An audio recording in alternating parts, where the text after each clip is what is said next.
13,000 ஆர்பிஎம்னு சொன்னோன்னே உங்களுக்கு ஒரு சூப்பர் காரோ ஹைப்பர் காரோ ஞாபகம் வந்தா ஐயா உங்களுக்கு ஒரு அதிர்ச்சி, இது ஒரு சூப்பர் பைக். என்ன சொல்றீங்கன்னு கேட்டா வீடியோ ஃபுல்லா பாருங்க சொல்றேன்.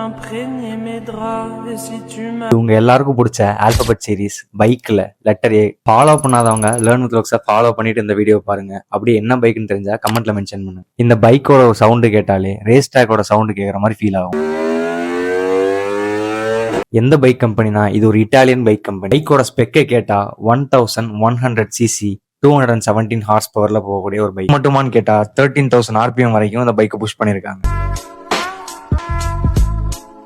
ரோடுக்கே பில் பண்ணாத பைக் மாதிரி இருந்தாலும் ஆனா இது ஒரு ரோட் லீகல் பைக் தான் இந்தியாவில். இந்த டிஷர்ட் நல்லா இருக்குல்ல, இந்த டிஷர்ட்டை பத்தி சொல்றேன் கொஞ்சம் கேளு. இது ஓ கிளாத்திங்னு ஒரு பிராண்ட்ல இருந்து வாங்கினது. ப்ராடக்டோட குவாலிட்டி பத்தி சொல்லணும்னா பயங்கரமா இருக்கு குவாலிட்டி, நான் எக்ஸ்பெக்டே பண்ணல. டிசைன்ஸ் பத்தி சொல்லணும்னா நிறைய கூலான கார்ஸ் டிஷர்ட்ஸ், பைக் டிஷர்ட்ஸ் நிறைய கலெக்ஷன்ஸ் வச்சிருக்காங்க. செக் அவுட் பண்ணி பாருங்க. 2 ஆஃபர்ஸ் எடுத்து வந்திருக்கேன் கேளுங்க. 2 ஓவர் சைஸ் டிஷர்ட்ஸ் எல்லாம் 1200 கொடுக்குறேன்னு சொன்னாங்க. ஆஃபர்ல வெறும் 999 கொடுக்கறதா சொன்னாங்க. அப்புறம் இன்னொன்னு ஆசிட் வாஷ் டிஷர்ட்ஸ்ல ஒன்னு வாங்கினா ஒன்னு ஃப்ரீ. ஏஜ் மேல டேக் பண்ணிருக்கேன், செக் அவுட் பண்ணி பாருங்க. இப்போ பைக்கு வருவோமா, இந்த பைக் 0 to 100 வெறும் 2.9 செகண்ட்ஸ்ல போகும். நிறைய சூப்பர் கார்ஸ்க்கு ஈக்குவலான ஸ்பீட். இதுக்கே ஷாக் ஆன எப்படி இந்த பைக்ல ஏபிஆர்சி ஒரு டெக்னிக் யூஸ் பண்ணிட்டு இருக்காங்க. அப்படின்னா என்னன்னா மல்டிபிள் சென்சார்ஸ் யூஸ் பண்ணி உங்க ரைடிங் ஸ்டைல அதுவே கெஸ் பண்ணும். இவ்வளவு ஹிண்ட் கொடுத்ததுக்கு அப்புறம் கண்டுபிடிக்கலாம் எப்படி? கண்டுபிடிக்கலாம் நானே சொல்லிடுறேன். அந்த பைக்கோட பேரு அப்ரிலா RSV4.